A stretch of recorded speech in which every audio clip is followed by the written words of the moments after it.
से cut money के कारण, सिंडिकेट के कारण और भ्रष्टाचार के कारण पूरी इंडस्ट्री देश भर में चली गई। अगर आप सरकार बना पाए तो ये टीचर हम बना ही पाएंगे अगर छोड़ दो।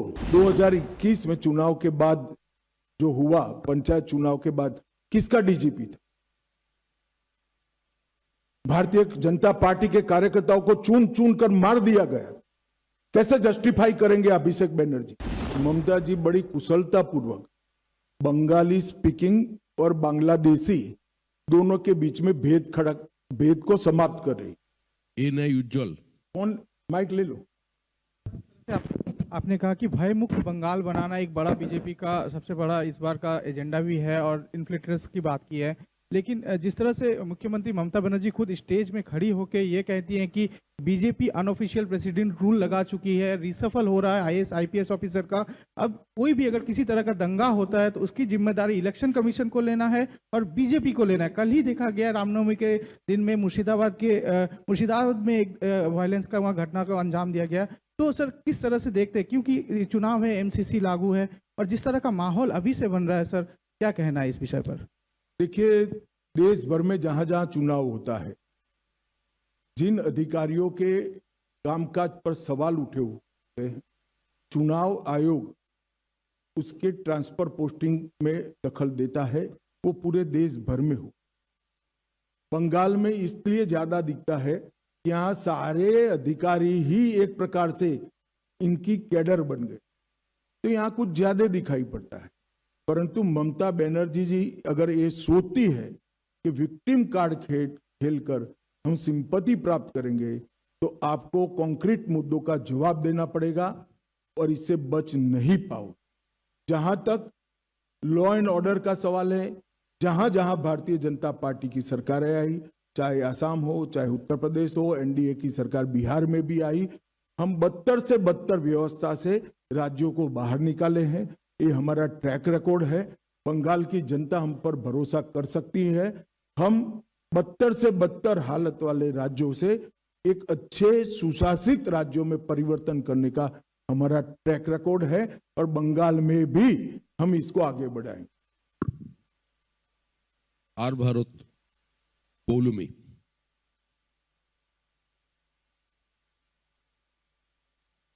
কি হলো?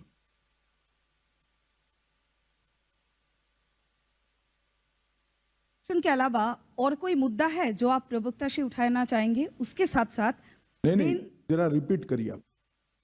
ममता बनर्जी की कुशासन के अलावा और कोई मुद्दा है जो आप प्रवक्ता से उठाना चाहेंगे? उसके साथ साथ भाजपा का कोई रेवोल्यूशन है जेन जेड के लिए जो कुशासन खत्म होने के बाद? जरूर, भारतीय जनता पार्टी का शासन जहां जहां आया, हमने डेवलपमेंट को विकास का आधार बना। डेवलपमेंटल कामों से हमने युवाओं की रोजगारी को भी बढ़ाया है। एक प्रकार से आप आसाम का उदाहरण देखिए। आसाम सालों तक अलगाववाद से, आतंकवाद से पीड़ित राज्य रहा। आज 10,900 से ज्यादा युवा हथियार डाल चुके हैं। आसाम में शांति है, किसी भी प्रकार का उपद्रव नहीं है और मैं आज दावे से कह सकता हूं, आसाम का इंफ्रास्ट्रक्चर देश के विकसित राज्यों के समकक्ष बन चुका और आसाम में आज न केवल सेमीकंडक्टर, ढेर सारी इंडस्ट्री भी लग रही है। आसाम आरोग्य के क्षेत्र में एक हब बन चुका है और ये सारा डेवलपमेंटल काम भारतीय जनता पार्टी की सरकार से आने के बाद हुआ है। ये हमारा ट्रैक रिकॉर्ड है, चाहे मध्य प्रदेश है, राजस्थान है, छत्तीसगढ़ है, उत्तर प्रदेश है, बिहार है। हमने सारे बीमारू राज्यों को विकसित राज्यों की श्रेणी में लाने के लिए एक चरणबद्ध प्रयास किया है और सफलता भी प्राप्त करी। मुझे पूरा भरोसा है कि कुशासन से बदहाल ये पश्चिम बंगाल को भी हम कुछ ही साल में देश के विकसित राज्यों की श्रेणी में रखेंगे। बंगाल के अंदर बहुत सारे नेचुरल संसाधन पड़े हैं, मां गंगा की यहां पर कृपा है, अकूत पानी पड़ा है, मेहनत का श्रमिक यहां पर है और बंगाल एक जमाने में इंडस्ट्री का, देश भर की इंडस्ट्री का हब हुआ करता था। ये सारी चीजें कम्युनिस्ट और टीएमसी की अव्यवस्था वाले शासनों से, कुशासन से समाप्त हुई है। जैसे ही ये कच्ची सरकार आएगी, बंगाल अपनी पुरानी गौरवमयी जगह जो देश के अंदर बंगाल को हासिल थी उसको फिर से प्राप्त कर ले। एबीपी आनंद शिवाशीष मौलिक।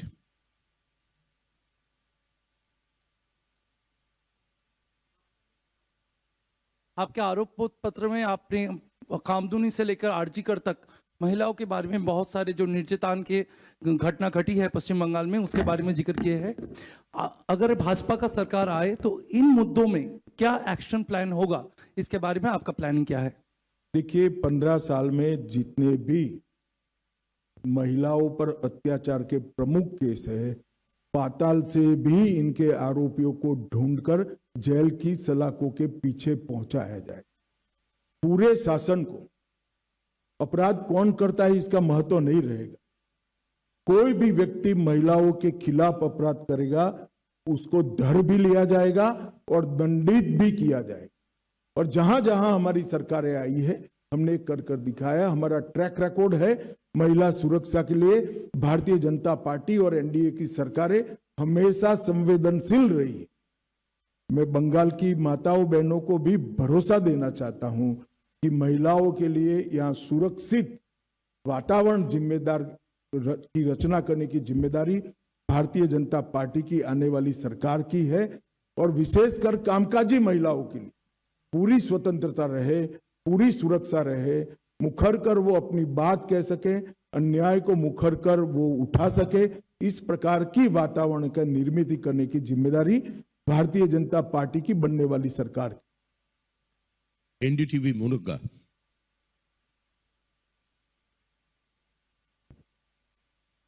मेरा आपसे सवाल है कि उत्तर बंगाल के लिए, पश्चिम बंगाल के लिए क्या रोड मैप होगा बीजेपी का? और जिस तरह से बात हिंदुओं की होती है तो रामनवमी पर एक बार फिर से हिंसा की तस्वीरें आई हैं मुर्शिदाबाद और उत्तर बंगाल के कई इलाकों से, कैसे देखते हैं आप इसे? देखिए, इस बार थोड़ा कम ही हिंसा हुई है क्योंकि ममता जी के चहेते ऑफिसरों को चुनाव आयोग ने ट्रांसफर कर दिया। फिर भी हिंसा जरा भी नहीं होनी।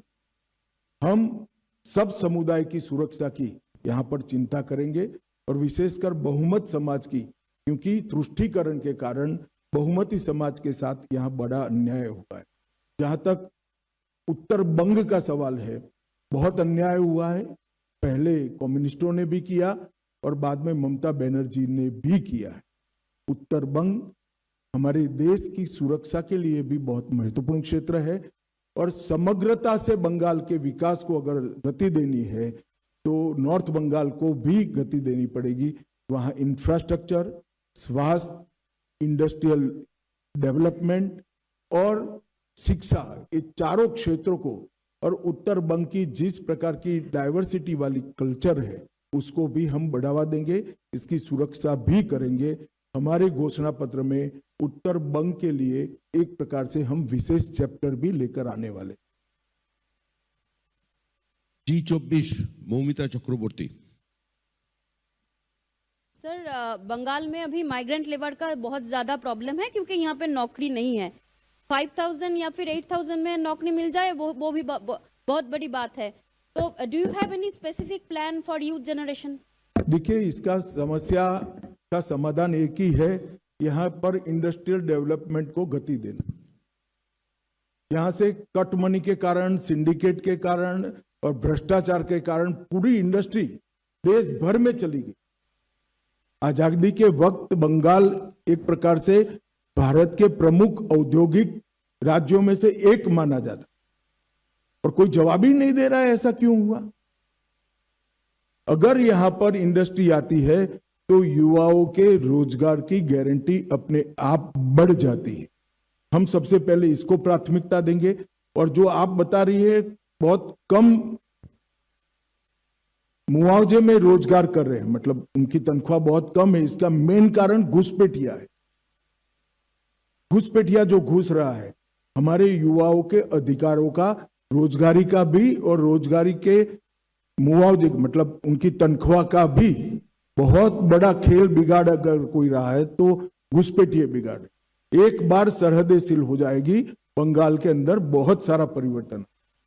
दूरदर्शन प्रसेनजीत बक्सी।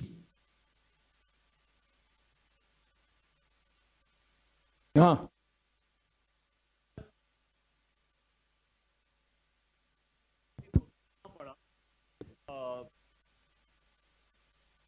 अगर आप सरकार बना पाए तो ये हम टीचर बना ही पाएंगे अगर छोड़ दो। अच्छा ठीक है।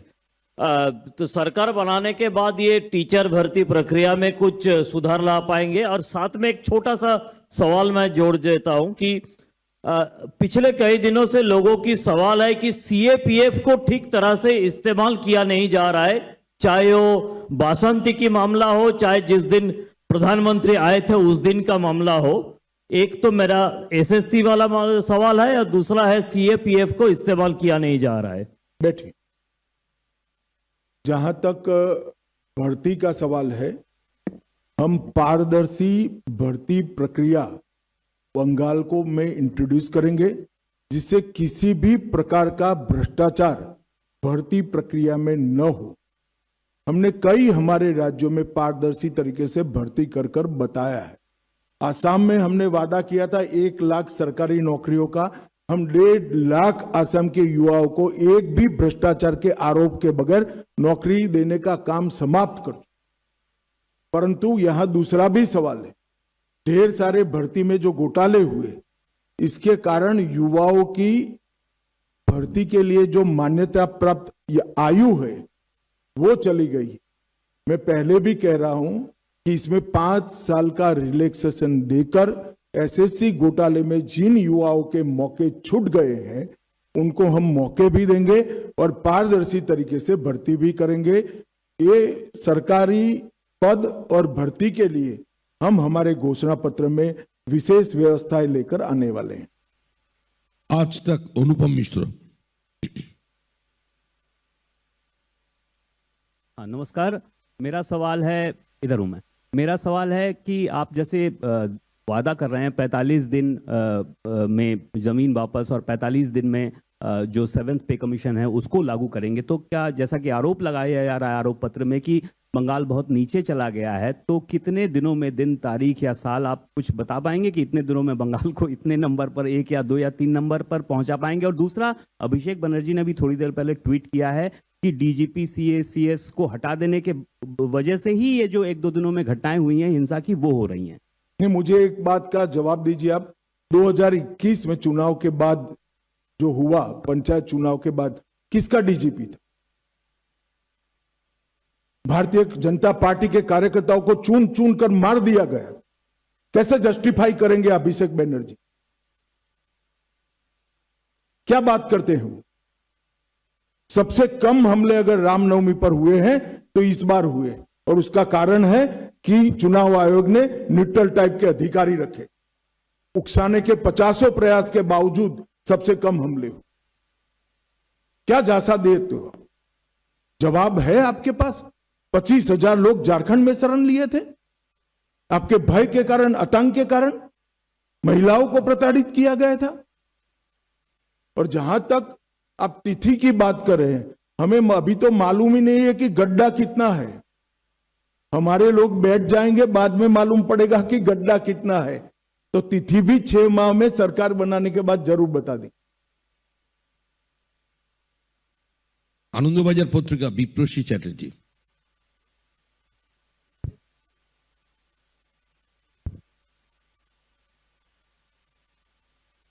Honorable Home Minister, sir, I want to ask you a question regarding the migrant laborers who speaks in Bengali have been beaten in various states. As a Home Minister, what is your thought about that matter? देखिए, ममता जी बड़ी कुशलता पूर्वक Bengali speaking और बांग्लादेशी दोनों के बीच में भेद को समाप्त कर रही। बांग्लादेश से घुसपैठ करने वाले लोग भी बंगाली बोलते हैं। मैं बंगाल की जनता को बताना चाहता हूं, कोई भी बंगाल के मूल निवासी को कोई तकलीफ नहीं पड़नी है, किसी को चिंता करने की जरूरत नहीं है। मगर इसका मतलब ये नहीं है कि बांग्लादेशी घुसपैठियों को यहां पनाहगाह बनाया जाएगा। हमारा दृढ़ संकल्प है कि घुसपैठियों को चुन चुन कर निकाल दिया। और ममता बनर्जी जी को मैं कहना चाहता हूं कि आपकी ये ट्रिक्स को बंगाल की जनता बहुत अच्छे तरीके से समझ रही है। कृपया कुछ नई ट्रिक लेकर आए तो शायद इल्यूजन खड़ा होगा। ये पुराने तौर तरीके से बंगाल की जनता अब झांसे में नहीं आने वाली। CNN पायल मेहता। बोल लो।